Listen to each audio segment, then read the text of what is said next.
we're going to watch a quick little video about distance. So let's see if it'll show up from here. So here comes the video about distance. It always does the stupid thing. So I've got my essay written, and I've been working on it for about a week. So now I'm going to show you how I use Grammarly to edit. Okay, so here's my essay, and I'm going to click through Grammarly suggestions in the right panel. Skip out. Okay, here we go. Ferris Bueller's Day Out. Ferris is a jerk, by the way.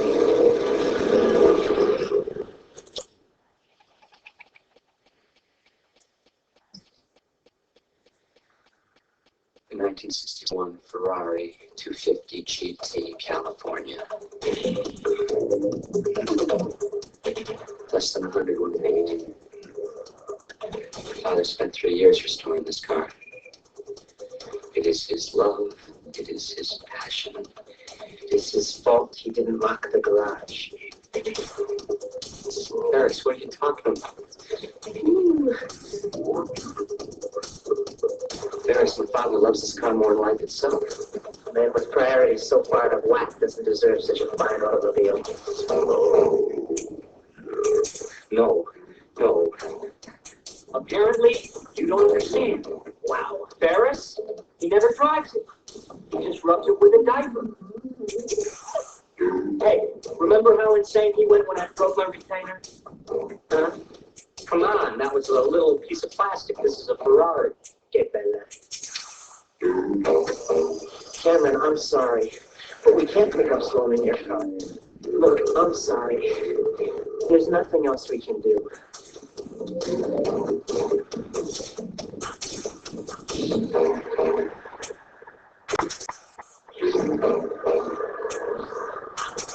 He knows the mileage, Ferris. He doesn't trust you? Never has, never will. Look, this is real simple. Whatever miles we put on, we'll take off. Wow. We'll drive home backwards. No. No! Forget it. You just can't do something else. Put down.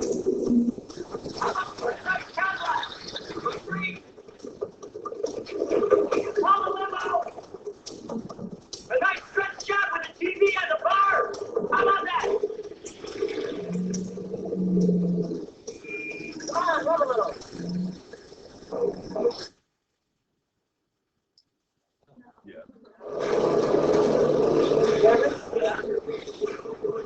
How many miles did you say this thing had on it when we left? 126 and halfway between 3 and 4 times. Why? How many miles are on it now?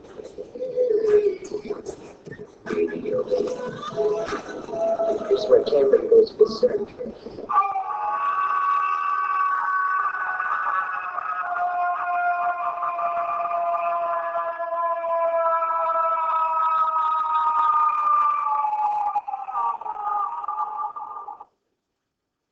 So, poor The biggest Cameron, mistake that people make.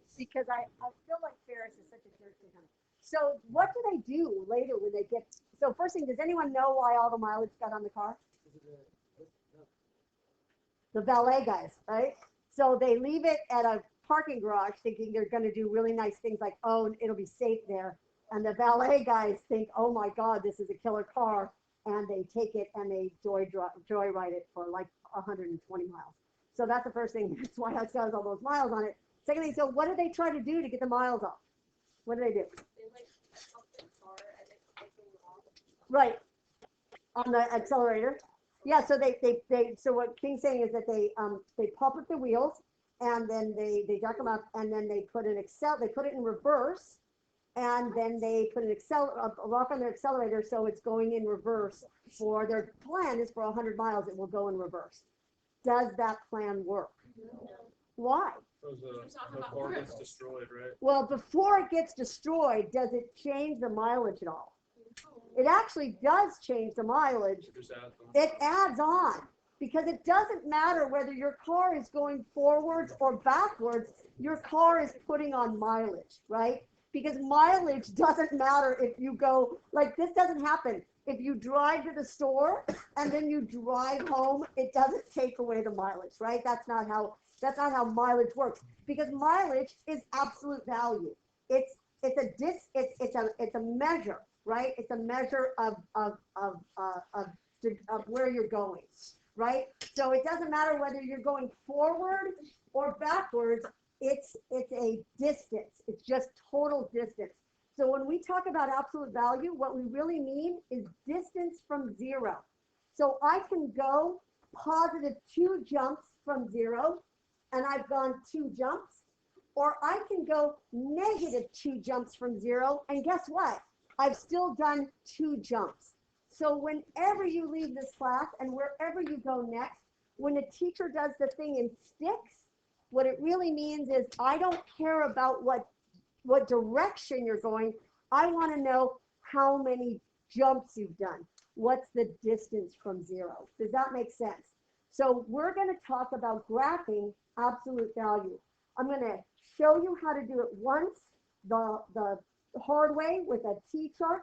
Then I'm going to show you the trick, and you're going to be like, oh my God, this is the easiest thing we've ever done all year.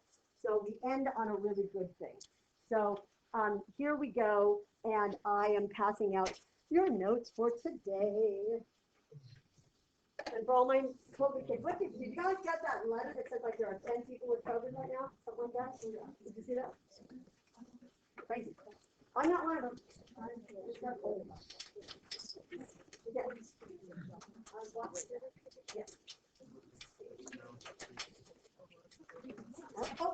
Stuff behind it.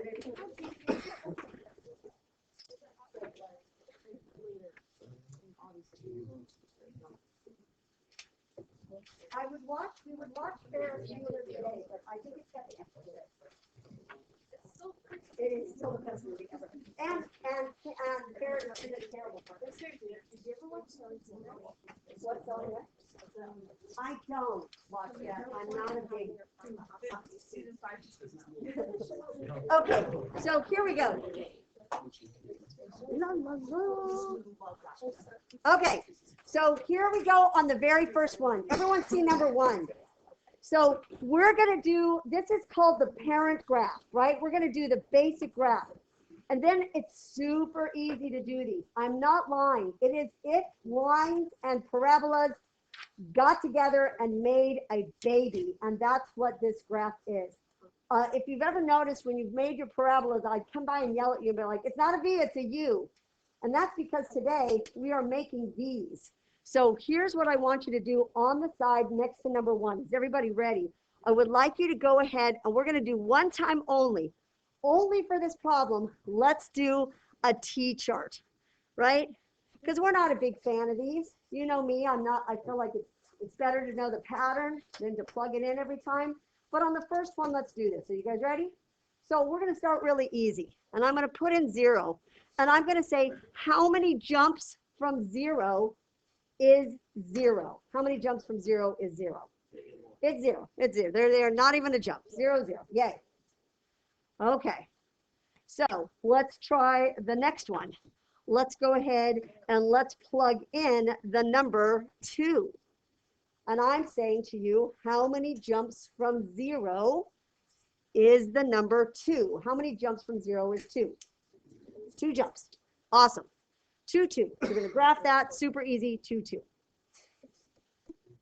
Now it's going to get a little weird. I'm going to say negative 2. We're not going to do a lot of work here.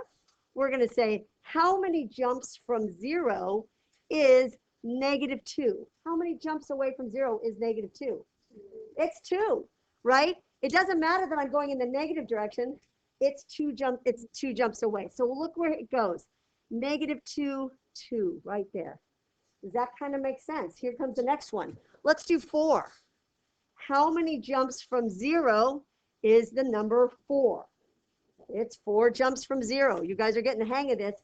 Negative 4, how many jumps from 0? Still 4. Awesome. Let's graph those right here. 4, 4, and negative 4, 4. Oops, I missed that one right here. So here's what it looks like. It makes a perfect V. That is the absolute value graph. It's just like, Andreas is putting it away. Thank you so much. It makes just like a U graph, But all those times that you made the V and I would yell at you because you were actually making an absolute value graph, right? Now we're going to mess with this baby, and it's super, super easy to do. You guys cool? Everyone good with that? That's our home graph, right? And now we're going to learn how to mess with it, and you're going to be like, really? That's it? And they're like, really? That's the last graphing we do this year. So here we go. The first thing I want you to do on your graph, I would like you very lightly, if you have a pencil especially, I would like you to draw in the home graph, right? This is the home graph. It looks like this, right? That's the regular one. So you're drawing that bad boy in. And here's what I want to tell you, and I want you to write this down next to your graph. When you add stuff on the outside of the sticks of the absolute value, it moves your graph. And the way it moves your graph is it moves it up and down, right? So super easy. If I want to graph this, I take my home graph and I am literally just going to, let's see if it'll do it. Oh my God, that's so amazing. It will just slide it up to. That's all it does, right? So let me go back and do it again. If I'm adding 2 on, all I have to do is take my regular graph and just slide it up 2. It's so, so easy, right? So real quick for me, on that same graph, could you please graph this for me? Y equals the absolute value of x minus 3. Should be super easy for you, super easy.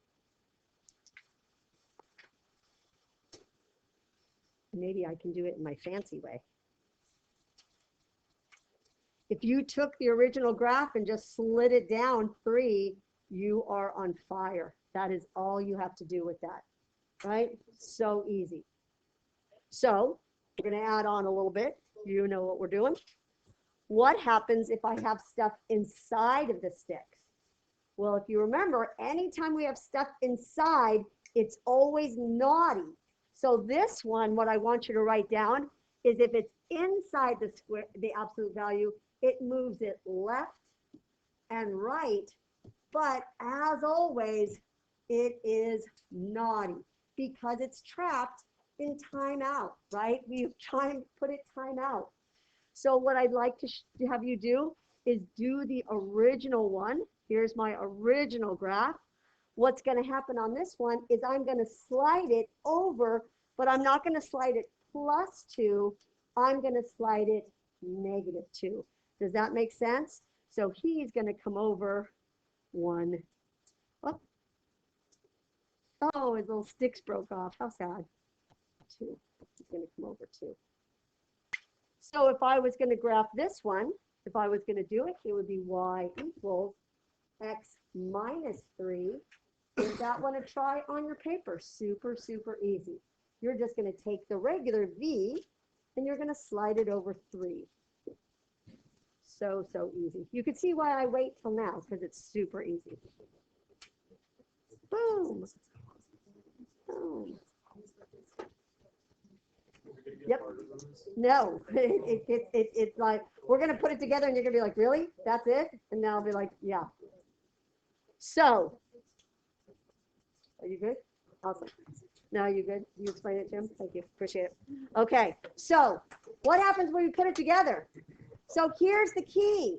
We need the corner. We need the vertex. And we get the vertex just the same way we did on the used. We take this guy right here and do the opposite, which moves it sideways. We take this guy and move it up, and we don't do the opposite because it's not naughty. We put our vertex -2, 1 right here, and we go like that. It is just like the U graphs, except instead of being U's, they're V's. They are V's. So, so easy. Super easy. So let me have you guys try one on, I think actually the next one I want you to try. So, oh, not quite Kim yet. Okay, so try this one on your own on that same number 4, right? This one. y equals the absolute value of x minus 3 minus 2. Go ahead and graph that guy. So easy. Get his vertex, right? Steal it just like you did in parabolas, and then draw it in. That's why I wait till now, because now it's like, oh my God, I take it out naughty, I take the other guy, I put my vertex in. It's super easy. But if you do it in the first week of school, y'all are like, what the hell are you doing? See, I save it because it's so easy. There's my vertex. I'm going to go to 3, negative 2, right there. And my lines are up 1 over 1. They're perfectly straight little lines. Up 1 over 1, up 1 over 1, up 1 over 1, up 1 over 1, up 1 over 1, up 1 over 1. So he looks just like that. Now, you got to be careful on these and have you can't just do any old V. You just can't go like this. It really is up 1 over 1, up 1 over 1. And I'm going to show you why in a second. How about this guy, number 5? Something's happening right here with this dude. What kind of V is he? He's a sad V. He's a sad V. Everything works the same, but this time, once you get your vertex, don't make him go up 1 over 1. Make him go down 1 over 1. He's sad, right? We flipped him upside down. You don't have to plug in points. You don't have to make a table of values. It's super, super easy. Hey, Jake, I hardly ever like you. And this one's so easy, so easy. Love this stuff. Thanks for being honest. I know, you know, I usually try to be like, oh no, it's gonna be tough. But I like these ones. So here's what I got. I got 4, negative 2, something like this. And then down 1 over 1, down 1 over 1, down 1 over 1, down 1 over 1, boom, and boom, so easy. I got one last one to show you, and then I'm going to shut up. Okay, the last thing that can happen is this guy. That is my skinny and fat guy. And here's what I want you to know.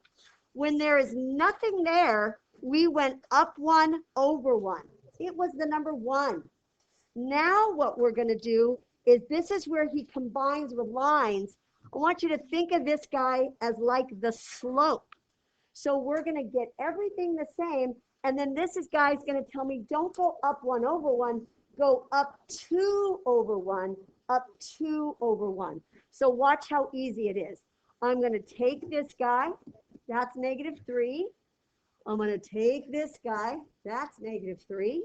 So negative 3, negative 3. And watch what I'm going to do. Instead of going up 1 over 1, I'm going to go up 2 over 1.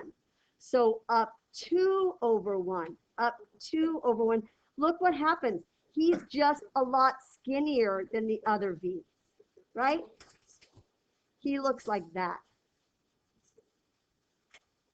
We're going to do one last one, and if you can do this, you are on fire. So here's what we're going to do. I'm going to put it all together in one crazy problem. You could do it on this graph.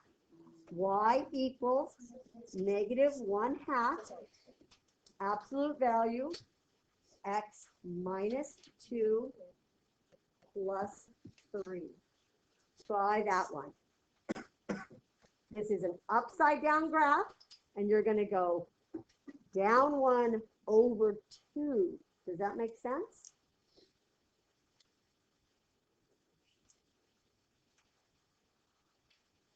He should be fat. This guy should be a V that's like, he's upside down. He should be kind of like that. Should be a fat upside down guy.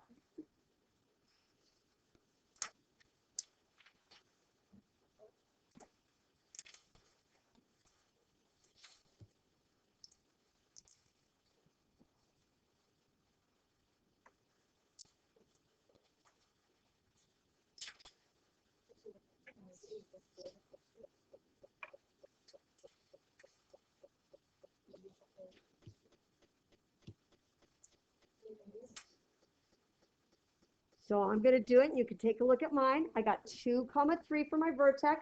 But now my slope, right, that little slope guy is going to be going down 1 over 2. down 1 over 2. He's fat. What the hell? Down 1 over 2 and down 1 over 2. Look how fat he is. Oh, he's so cute. That's it. That's our last graphing. Congratulations. Oh, oh. Huh? Oh, okay, that's great. The person that walked by, actually, their name wasn't Tyler, so I don't know. Will you do me a favor and will you leave for the phone? Okay, so I'm stopping here.